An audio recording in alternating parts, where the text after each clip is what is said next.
In 1960, History and Theory had its first issue, and the inaugural article of that issue was The Concept of Scientific History by Isaiah Berlin.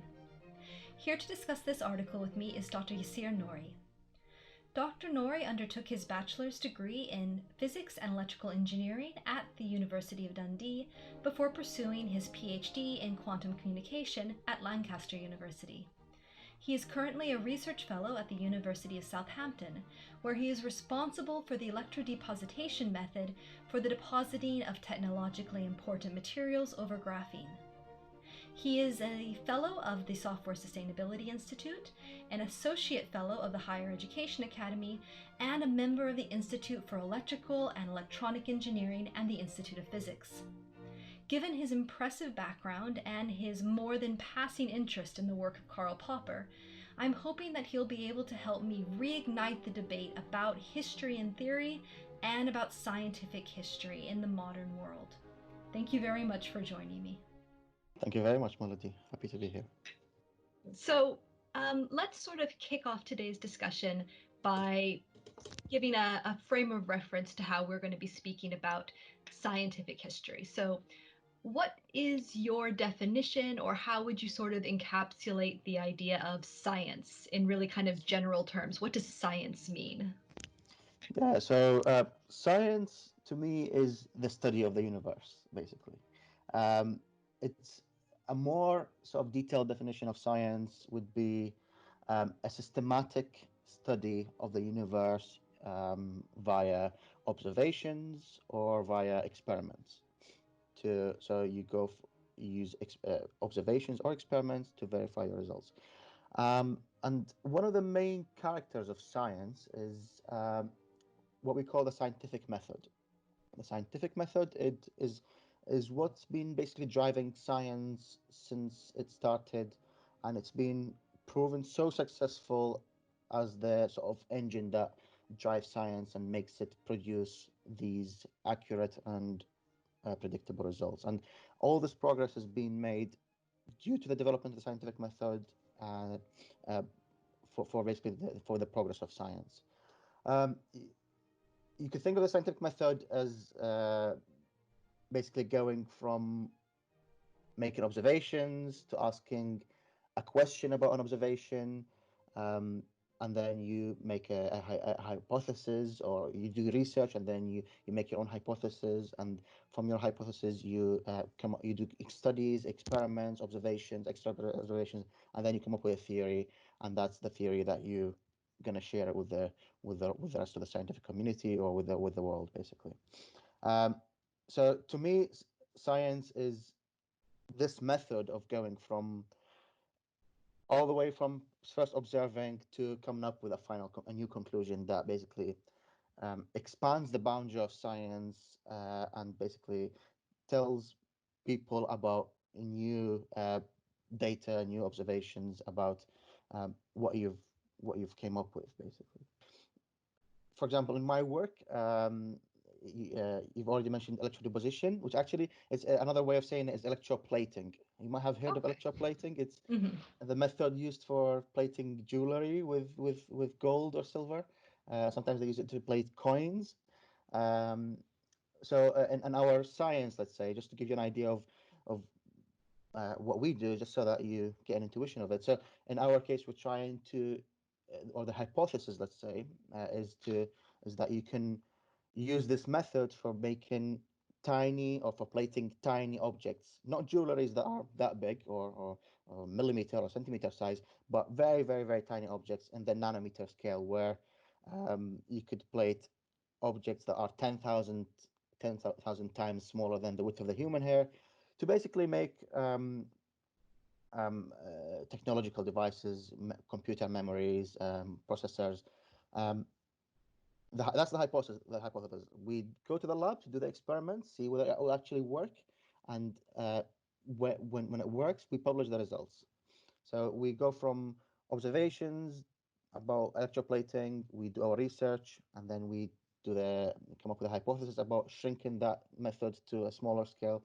We go to doing the experiments in the lab, and then we reach a new conclusion that maybe it's successful, or if it's not successful, we say that's why it's not been successful once we did this and this, and we think maybe we should have done an alternative approach or a new method to sort of do this work, and we expect that to give positive results later. So uh, this process of the scientific methods is what defines the character or the day-to-day work of a scientist. This cycle, this loop of this protocol of procedures is what we do, and to me that is science. Doing going through these processes is doing science, and doing something else is actually not exactly science. Okay, so it's more for you about the I keep hating to use the same words, but it's about the method as opposed to the field or the particular topic. Those don't define the science. It's how you approach it that defines the science. I think so. Yeah, to me that's how it looks. But a general definition is science has to be systematic. So you study things systematically, rigorously, um, using observations and experiments to come up with conclusions. We call this induction. I don't want to go into too much details about induction and deduction, but um, uh, science progresses naturally via inductive method because you use observations to reach conclusions, um, and that's what and using the scientific method is the procedure or the protocol that you go through to do science. Right. And so this particular series of videos is about theory and how theory sort of could be reintegrated into the humanities, especially into history. So, where do you find theory as sort of what does theory mean for you in that sort of scientific world, and how how does it kind of fit in with your definition or your conception of what a science is? Mm.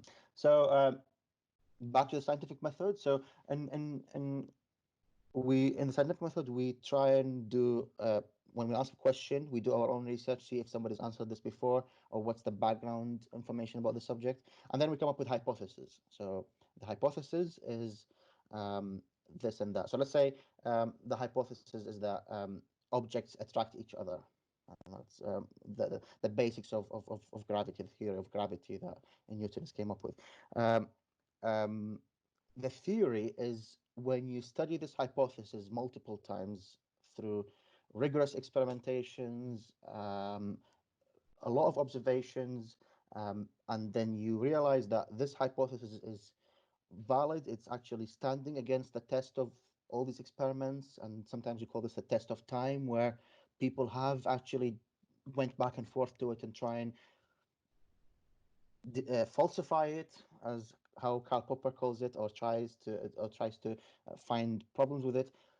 If it keeps on passing the tests, that's when we call this a theory. It's this theory is so some people actually take the word theory as a negative word, that um, it still needs confirmation, but actually a theory is something that a hypothesis that has been passing through a lot of tests over and over again, um, um, to basically explain certain phenomena, explain certain behavior. So, for example, in the theory of gravity, we the idea is that objects attract each other based on their masses, their heaviness. Let's say I don't want to call it weight because there's a difference, but the masses, and based on the separation between the objects. And then Newton came up with a theory that so this is after many tests, we call this Newton's theory of gravity. Um, a theory could in science be sometimes described using an equation. So an equation is a model of a statement, let's say. So in okay, in English, objects attract each other based on their masses and the separation, but or the inverse of the square root of separation. And the equation would be F equals mass times some gravity divided by um, uh, the separation squared. So uh, it's a way of symbolizing using mathematics, using logic, this theory, these statements that we've mentioned in physics. That's what a theory is. So it's really interesting that you brought in the idea of the equation being another way of expressing the idea, because when I try to explain theory to my students, albeit within a historiographical context, I usually say that the difference between a method or a perspective or some of these other things that they might use in history, the theory is exactly like you said, like an equation, is given these inputs or these ingredients or this situation, this is what will come out on the other side, more or less. So it's a lot more difficult, I think, for historians to quantify the elements of their equation, but you do see sort of abstract representations of these ideas, I guess, into equations in sociology and geography without the expectation that you're actually going to stick numbers into that formula. But the general idea of if you have a surplus of food, it allows specialization of jobs in the economy because not everyone has to be a farmer. So as food production increase, the range of jobs increases. And you can kind of see how that's a formula without having the precise numbers necessarily. Although I suppose you probably could come up with numbers in that case. That's more of an economics equation, but the idea seems fairly similar. Now, my conception of theory is something that I gathered kind of ad hoc because I had a very broad liberal arts education and I have lots and lots of friends in the sciences and in the social sciences that we talk about these sort of things. But how was theory taught to you as a student in electrical engineering? How is it taught to you as part of your degree, part of your discipline? Mm. So in science, let's say in physics, because that's what I'm involved in, or in engineering, a theory is an equation. But you're right, the theory is a much bigger definition for, and it manifests itself in different ways in different subjects. In science, which what makes science so successful is that it can quantify numbers. So quantify objects, it can quantify qualitative things. Let's say, um, if let's say light is green light is a qualitative method of saying the light is green. Um, in physics, we quantify this as an electromagnetic wave with wavelength around 500 nanometer. So this is, and the fact that we could quantify things is what allows us to use mathematics. So to scientists, mathematics is a tools that we can use to represent our physical phenomena or physics, you, to come up with outputs later from the quantified objects that were quantified concepts that we developed. Um, so in the way we study it in school, and we learn about the theory. um, we tend to develop on the theory what we call models. So um, for example, let's say we learn about the theory of gravity. We know that objects attract each other based on their masses and inversely proportional to their separation.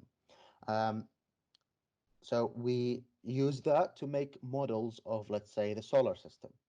Um, Unless you're a pure theorist that is developing new theories from the beginning, um, we use the theory to develop models of the, let's say, the solar system. So a model would be a system like the solar system, or would be something like the DNA, or it could be the cell, it could be something, an object or a system. And then we use this equation that drives the model, and some inputs, some initial parameters. So let's say the solar system that we're trying to model has got such and such number of planets, let's say 8 or 9. And then each planet has got that mass and that mass and that mass. And they're revolving around this star, which has got a huge mass, the sun. We give it initial parameters. These are the initial parameters: the masses, the locations where they are placed, and let's say the speed, how fast they are rotating or revolving around the sun. And then that model will give us conclusions. Sorry, will give us outputs. So the output would be the location of, let's say, Earth after 6 months would be have made half a revolution around the sun, or um, after 6 months, Mars would have revolved less than half of a revolution because it's kind of far away. So this distance, the fact that we have a theory, we can use it to model how far, let's say, planets revolve around the sun, um, of the solar system. And so we start with, so the model's got a theory. It starts with um, an input, and then it's got a theory, and it does some processing and comes up with an output. If you think about it as a calculator, your input would be 5 and 3, and the theory would be a multiplication, and the output would be 15. So sometimes you could, if it's so, and that's how so that's how we use theory. So in science, or the way we taught about theory, we study the theory and then we use it to make modeling of complicated systems. And we usually use computers these days because computers are very good at crunching numbers. You could give it all these numbers as inputs, and you could tell it to give us an output within a fraction of a second. Um, or sometimes it takes days of modeling, depends. Um, so that's how we taught to use theory in science, especially in engineering as well. Um, uh, Using theory. We do the modeling using theory, basically. So it's more about a toolkit that you can draw from when you have certain questions or when you need to have a certain model. You say that this is sort of the theory that's most appropriate, and then you apply it to your specific data that you have in Yeah, any given case. it could be it could be used to predict, for example, events in the future, or it could be along the time frame. So, as we said, it could be used to predict where the planet's going to be after 6 months, or it could be used to predict um, behavior in space, so in three-dimensional space. So this place is going to be there in that location, and so on. So yeah, it's a model is a representation of, or you can think of it as a tool to understand phenomena better, without having to actually experience the phenomena, without having um, to experience what the solar system is going to be after 6 months. Uh, so yeah, you could think Great. of it as a tool, I think. Okay. And so that sort of brings us to the heart of Berlin's article then. So um, Isaiah Berlin is a intellectual historian, by which I mean he's not a historian who's an intellectual, although he is, that he is a historian of ideas, a historian of the Enlightenment, of politics, and he's got a very broad um, range of publications. But I think what makes him particularly insightful on the idea of scientific history is sort of his background in David Hume and empiricism and the idea of how do we know things are true and how do we explain the universe sort of around us. And Berlin is very much contemplating in 1960 this idea of scientific history, which has been going on for 150 years at this point, something that has come out of the Enlightenment, not necessarily part of it. And I'm interested in your perspective as well. For me, it seems that he understands the impulse behind scientific history, but he's dubious or suspicious about the idea of how effective it is or whether it's the right practice for historians. And as somebody who's coming at it from a different perspective, what is your impression of scientific history? What did you think scientific history was trying to achieve? So it's a really good question, because I wasn't surprised when I realized somebody has been trying to do this. We've studied history in high school. We've studied we've studied more science as I became an undergraduate student and as a postgrad. But when I first came up with about the idea, I was like, yeah, I've thought about this before. Why not we can model humans, how they're going to be behaving in the future, model also of systems like these, more like social systems. So uh, scientific history tries to um, use the success of science, let's say the fact that we achieved so much success using this scientific method to try and apply it to history, or make a scientific subject out of history to try and predict events in the future, let's say revolutions or wars, or we could use it to predict um, crises, financial crises, or and so on and so forth. Uh, but it makes sense to anybody who's, it comes naturally that I think if you seen all the success in science in predicting events in the future, like an explosion of a star after certain amount of years. Today we could quantify the age of our star. So not just predicting, also retrodicting. Uh, these days we could actually retrodict what happened before we lived, and let's say after the Big Bang, or what happened a fraction of a second after the Big Bang, or and we could predict what's going to happen to the universe later, and millions of years or billions of years, and so on. So people thought, okay, if we can predict how the universe is going to behave, or if you could retrodict how the universe. So retrodicting is predicting things that have happened in the past without observing it. Uh, if we could do that in the universe, why not? We could do that in history. So history is to do with I think our humans sort of activities, and what happened to humans in the past, and what humans have done in the past.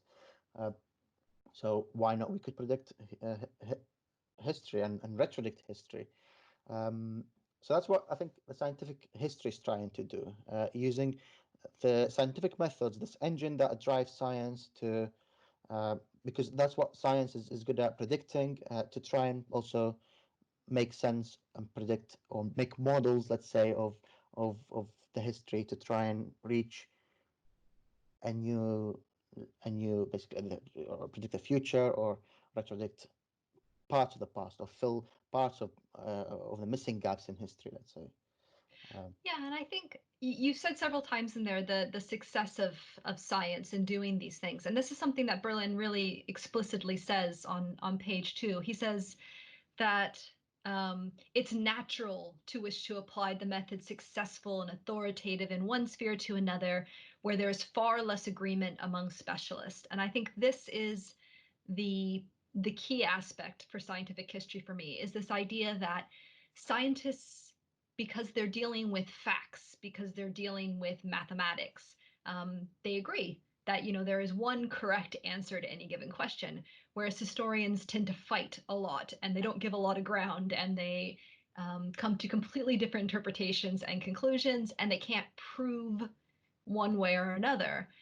And I don't think that Berlin sees it as that cut and dry between science and the humanities, but that's certainly the impression I got growing up, going through school, is that, science was fact and history was interpretation, and I think there's much more of an overlap and a middle ground between these two. And for me, I think that's what scientific history perhaps should have been trying to do. It should have been trying to um, narrow the band of interpretation, make it so we have more common ground on what we were talking about. Um, but I personally don't believe that we are able to come up with the one correct, complete, every variable accounted for definition of what happened in the past. And I don't know if we're even able to do that in most sciences, to be honest. But um, I do think that that's what the 19th century scientific historians were trying to do. I think they were ambitious in that they were going to figure out all the variables, and they were going to figure out exactly what had happened in every detail. And I think that's what Berlin is concerned about, is this idea of taking it too far. Um, yes, it does come natural that when something successful works in science, you want to apply it to history. But that also works as well in between subdisciplines of science, like between physics or biology. We try and collaborate, mixing subjects together.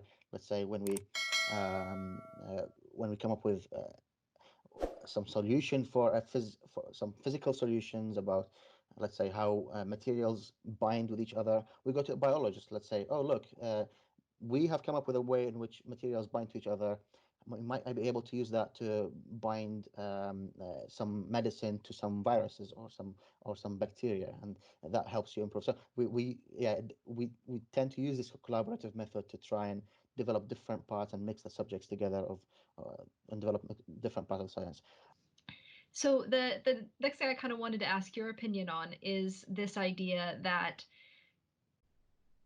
we can have the variables. So when you're dealing with theories in your own work, your own personal work, how broad are they? So are you dealing with very specific theories about a small number of variables that you can kind of be relatively sure of or control, or are these theories that you're working with sort of general principles of the universe?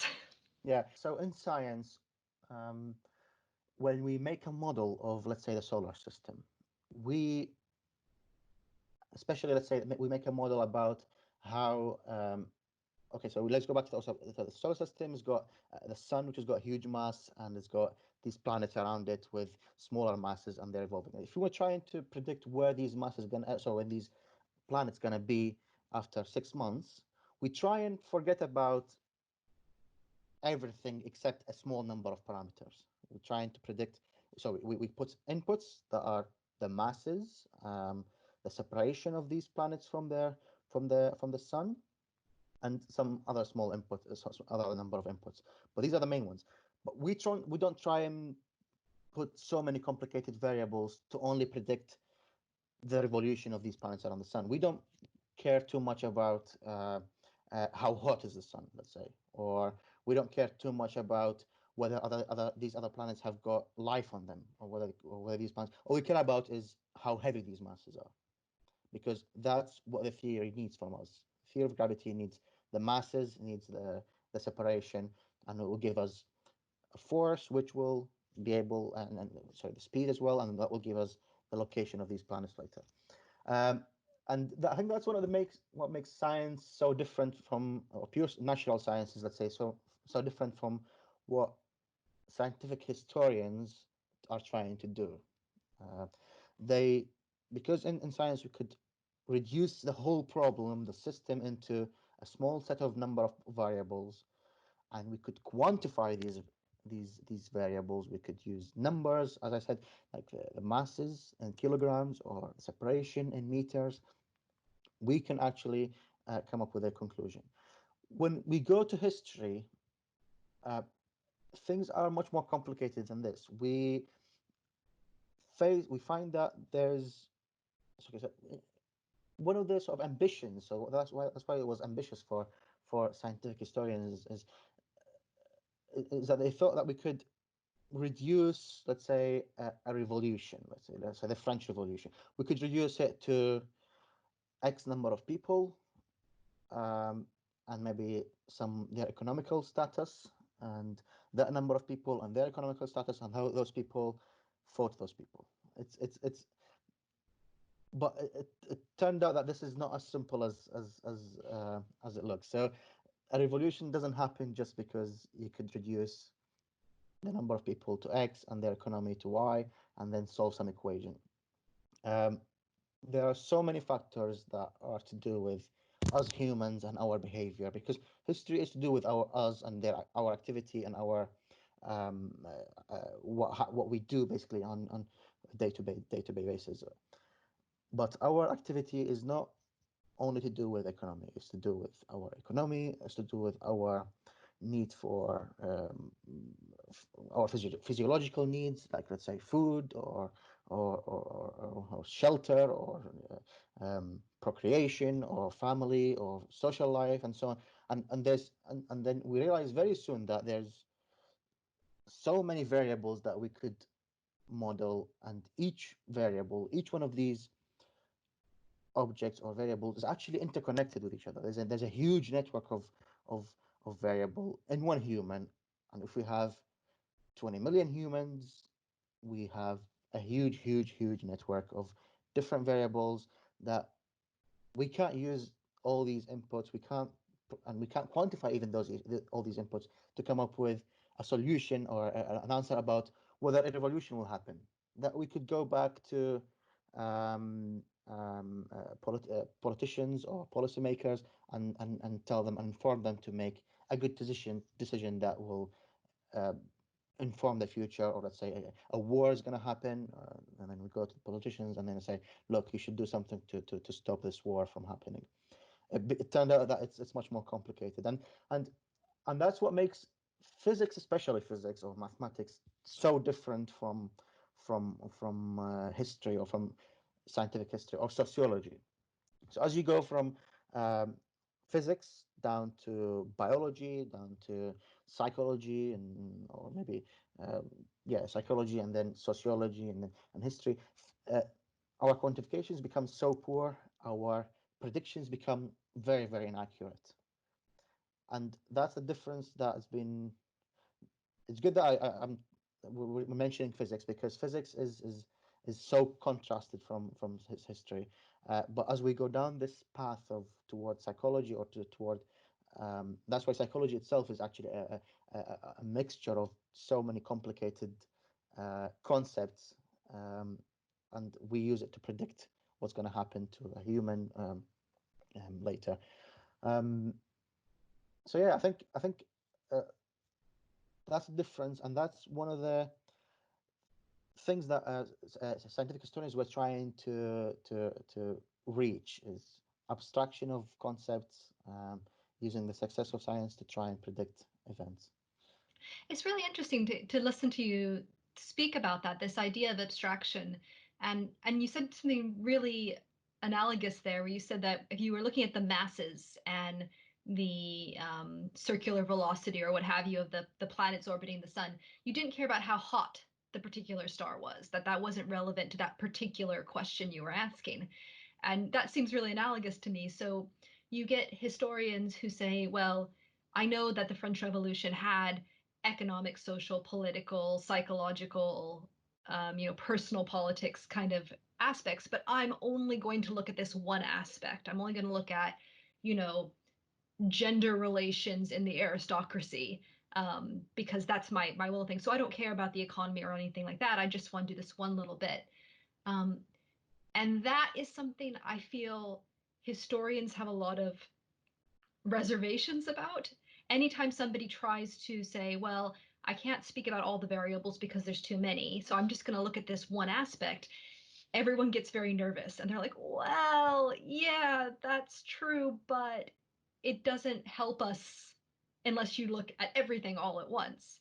So I feel like historians have to abstract because we have too many variables, but we try to abstract in a really broad ad hoc way with every situation, which are the 17 variables in this particular case that I think are most important, as opposed to my understanding of something like physics, where there's much more of a consensus about a given type of problem, which variables are going to be most relevant. And it seems to be more transferable from instance to instance, as opposed to in human past, where everyone seems to think that each event is such a different combination of those variables that we can't use the same formula over and over again. And I don't know, is that sort of how you feel about it? The reason that you're able to abstract to just a smaller number of variables is because there is some kind of homogeneity between instances. Yeah, so I think that's what Isaiah Berlin was mentioning as well. He was so there's no we don't have any problems with studying. Let's say, I mean, okay, as far as I understand, maybe you could reach some basic conclusions about, let's say, influence of the French Revolution on gender, let's say, or gender equality. Um, but that's what. So what was Berlin is trying to mention is that we, um, in physics, let's say, when we say a conclusion, when we come up with a conclusion, the conclusion is a direct and consequence, and the only consequence that has happened due to these inputs. So we know very well that okay, so let's say if we use the theory of gravity, we know that the position of these planets after 6 months are only due to their masses, due to their speeds, or due to the separation from the sun. Uh, and that's what we have problems. So in history, we have problems with historians using, especially terms like therefore, as a result, Yeah. in conclusion. Their conclusions become much more vague, much less direct to the premises compared to what we're used to in physics. Um, they historians do that, and that's fine in history. But when it comes to trying to apply science into history, then we as scientists we have problems with using these terms, especially these terms, because your conclusion is never so um, so separate from everything else except your premises, and that's what makes this project much more ambitious than because in science we try to reduce everything to small concepts, while in history there's such a complicated network of variables that we never can resolve everyone and separate them from each other.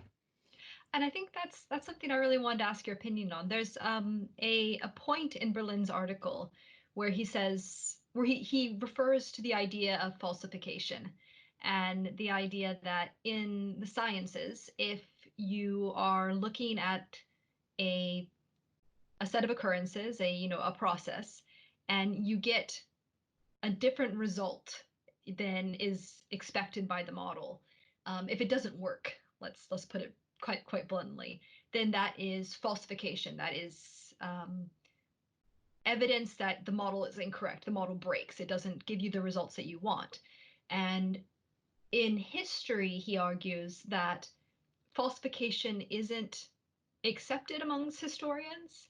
So if a historian says, oh, the model didn't work, the historian's first instinct is to say, well, you looked at it wrong. You didn't get the right evidence.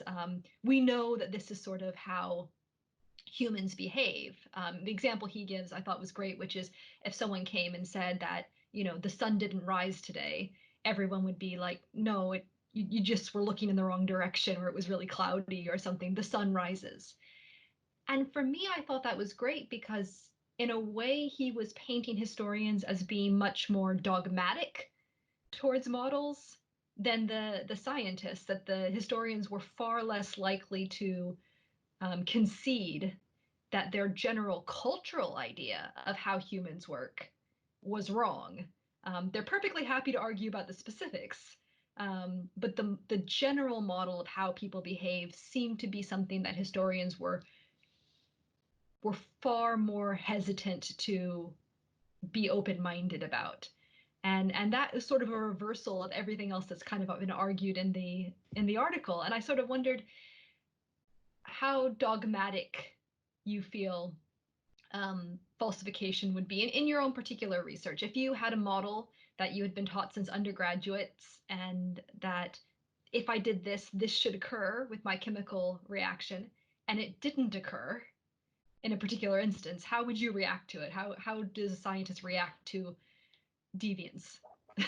Yeah. So and falsification. So okay. So in science, we try and use observations as our sort of method of telling whether our approach toward telling whether this is true or not. It's uh, if we if our observation was itself wrong, then we will get different conclusions.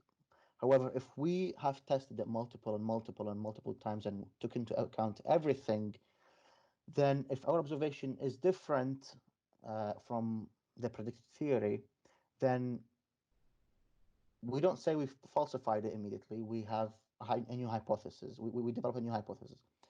Um, but according to Karl Popper, for example, falsification is the way in which you progress science. We didn't progress from Newton's theories to Einstein theories if we weren't able to falsify Newton's theories via observations. So yes, Einstein came up with new theories about how planets behave and how planets attract each other, but uh, in we couldn't falsify Newton's theory until we actually made an experiment or observed that this is exactly how Einstein predicted. Um, in scientific history, observations are mainly made on the history. So, um, and that's what makes scientific history difficult as well. Is while in science we can observe phenomena, and at the same time we could repeat it in the lab by experiments. Right. In science, sorry, in history, we can't make experiments. We Not only have, ethically. not ethically, we can't say um, if we have 20 million people, let's say, if we want to repeat the French Revolution, and if we have 20 million people, and let's say we manage to somehow resolve everything into numbers and formula, then we still can't repeat the French Revolution to be able to make sure that this is or verify the results that we achieve from history. So our main observation through history is looking at past events. Is that's how we observe history. And some people try and make similarity between history and astronomy. So astronomy is about observations, unlike let's say biology, or unlike let's say other fields of science or other areas of science that we could repeat in the lab. Let's say the movement of electrons. If we say that electrons are behave as a wave, we could actually make an experiment to predict whether electrons will behave as a wave. We pass them through. We call it the slit experiment. We pass the Hmm. electrons through small openings, and then we see if they interfere with each other, and then give us an interference pattern. Because um, only waves gives interference essentially. If we see interference, we say, oh, maybe electrons are waves. Or if we see other aspects, we say they're particles. It would turn out that they're essentially both particles and waves. But and the point is that we can do that in the lab. If we come up with a hypothesis, we can actually do it in the lab or do the experiments. In science, we can't. Astronomy, we don't always do in the lab, but astronomy is based on also our understanding of physics. We can reduce everything into small sets of parameters and rely on our observation to the sky, and then we could come up with conclusions essentially. Um, so that's what contrasts science in terms of making observations compared to history. I think. And I Does that think answer your this is, question? yeah, it does. And I think it kind of leads naturally to the idea of, given that history is a different discipline than physics or biology or astronomy, I think part of it really goes to the teleology or the purpose of history. So um, Foucault had this wonderful idea that, why are you so obsessed with making history a science? What are you trying to invalidate or make lesser by saying actually history is a science? So if science is like somehow better or higher up the intellectual hierarchy than the other humanities, there's this feeling that history is trying to be a science so that it can differentiate itself from lesser disciplines. And I think Berlin, to his credit, is really trying to say that these are differences as opposed to failings among science or humanities, that they're just different ways of approaching the world and that they are both important. Um, and that was sort of a roundabout way of asking um, what the purpose of scientific history is in the context of what the purpose of history is, as opposed to sort of the method of science. So, as somebody who interacts with history mostly at a pre-university level and in popular context, so your own independent study, your own independent understanding of the world, how does the what is the purpose of history as a discipline, and how does that kind of reconcile with these scientific methodologies we're trying to put onto it? Um, so I think history is taken as an account of humans' um, uh, lives and or what men have done before. Um, so to me, history is a record or an account of all these activities. When it comes to applying scientific methods to history, because the good thing about science is that it can predict or it can retrodict events. Maybe you can scientific history is trying to predict events. Um, in contrast to history, which just keeps a record of of events and that happen in the future. Um, but scientific history is trying to model all these uh, phenomena that happened in the all these events that all the number of people and so on, and that happened that were living in, let's say, such and such event, to try and predict what could happen in the future. But I think that the main difference between the science, so the scientific history that is, or the ambitious scientific history compared to history is, rather than just leaving history as a record, we take history to make it more applicable, to make it more applicable to politics or to economy Right. or to what could happen in terms of new wars that will happen or new or even sometimes they could even say, oh, we could probably predict the new plague when and how often, sorry, new pandemics happen. um, See, so this that's really interesting. predictability is a difference, I think, compared to, while history is just a pure record, doesn't need to predict anything. This the science is, I think, the predictability tries to reduce everything. uh, so let's say, uh, sees every regular observation of a war happening every uh, such and such years, or an economical crisis that is happening every 10 years. It tries to say, oh, a new economic crisis could happen in 10 years. How is it going to happen? But the difficult thing is none of these, although their economic crises are happening repeatedly every once in a while, uh, none of them can be as identical as the other. While in science, we can be sure that an electron here, and we're working with in an experiment in Southampton, is the same as an electron that somebody else is working in with in China. So we can we cannot doubt that these electrons are different, or an electron now is the same as an electron a million years ago. And that's why we could say the Big Bang happened, and we could predict things happened about the Big Bang, which happened even billions of years ago, and we could even come up with ideas about how atoms combine to each other to make from hydrogen to helium and all these and different heavy elements essentially. Um, while in history, there's this problem of that there's while there is general regularity about economical crises, or there's regularities in the sequences of war, none of them is actually identical to the other. And that's why we can't just say, using simple logic, simple equations, using mathematics, that a new problem or a new war will happen in such and such year in the future. Yeah, and it gives, I think, historians a little bit of a existential crisis sometimes, because there's this idea that, and I think Berlin actually says it directly, is if you're just recording the past, if you're just writing down all the bits of data, that makes you an antiquarian or a chronicler and not really a historian. A historian is supposed to do something beyond just keeping records. But what that beyond keeping records is not entirely clear, or it's not. There was at least a crisis in history about what the purpose of that was. And I think you're absolutely right that the natural sciences were so successful in advancing human comfort and success and productivity in the 17th and 18th centuries that historians felt like we need to contribute more in a predictive way.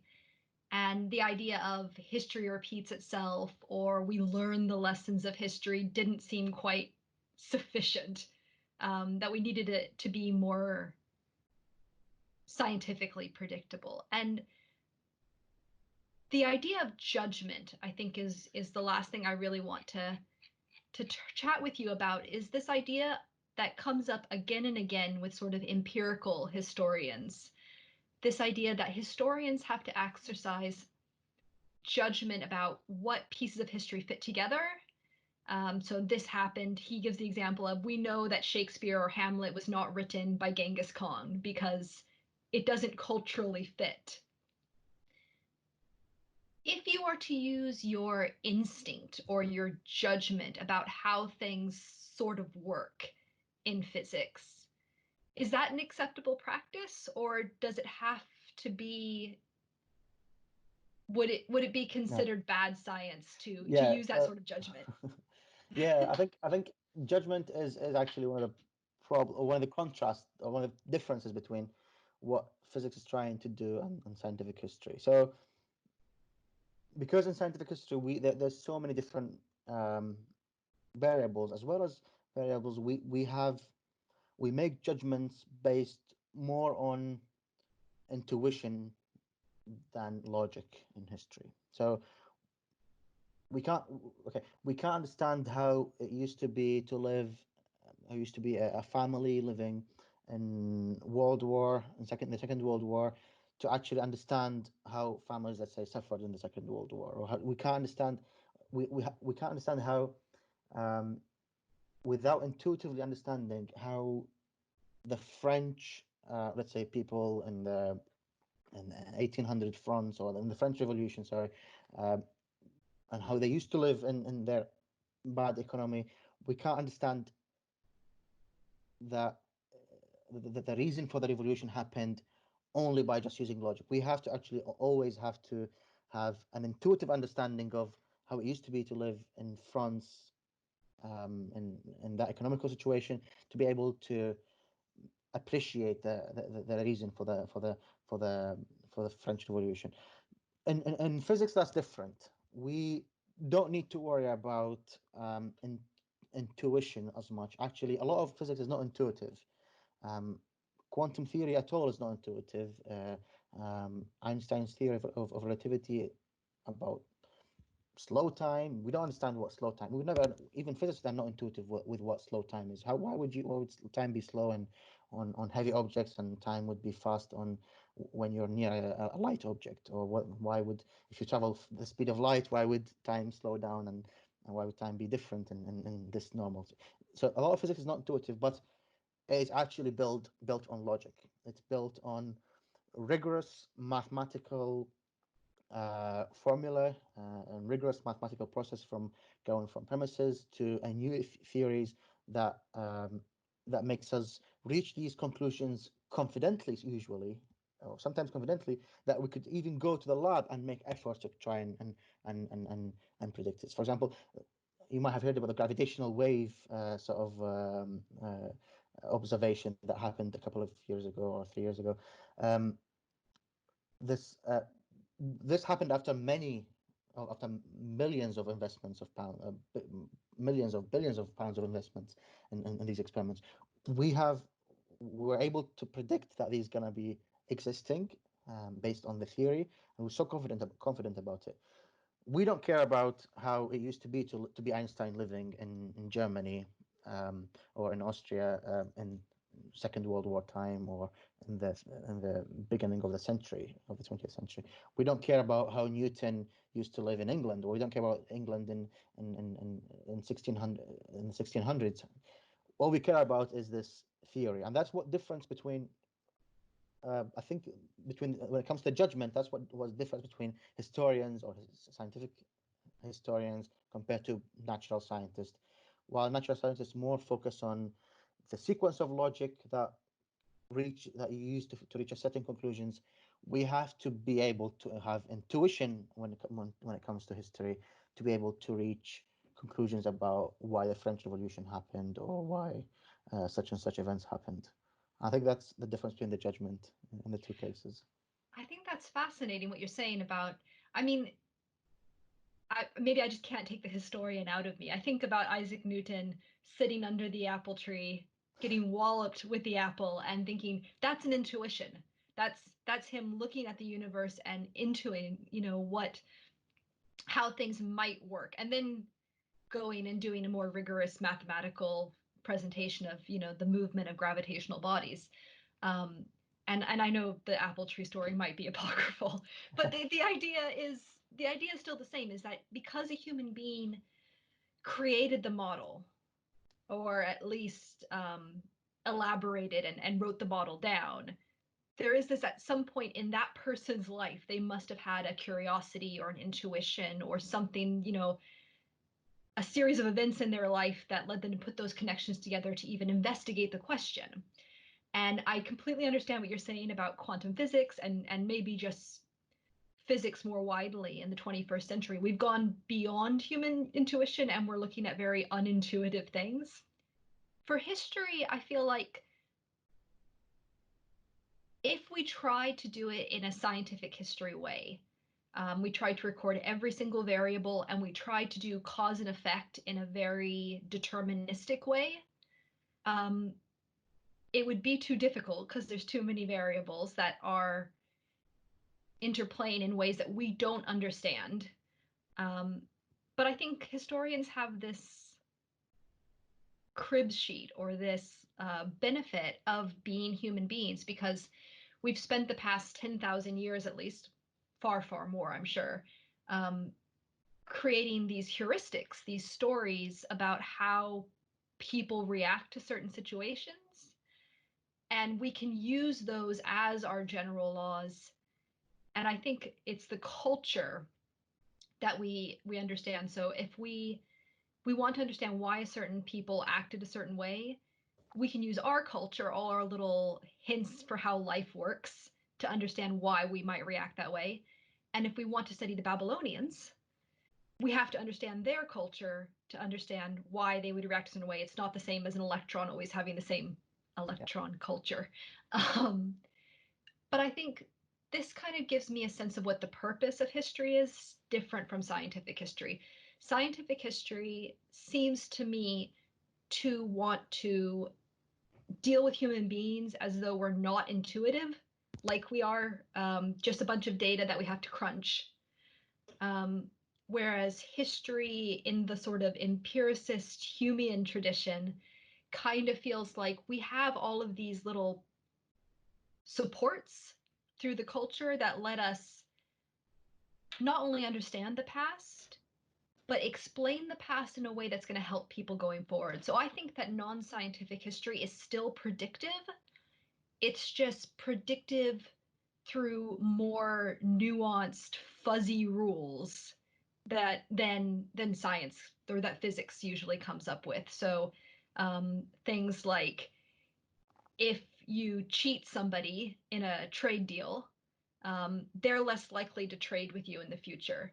There's about 10,000 variables that go into that. But historians can look at the past and say, in general, if you give someone a bad trade, they're not going to want to trade with you in the future. And I think this is what history kind of excels at, is translating that cultural knowledge into rules for going forward, as opposed to that deterministic cause and effect that physics really excels at, because it's dealing with non-intuitive data. Does that make Yeah, sense? I think it makes sense. I mean, that's why I said, I mean, when we think about it, maybe it makes sense to say, oh, maybe we could predict that. And there's a reason for these thoughts came up in the 1900s, or I think earlier, if I'm mistaken. It does actually make sense. However, um, it's not as predictable and as accurate as you would say, as you would hope in science, and especially natural sciences like physics.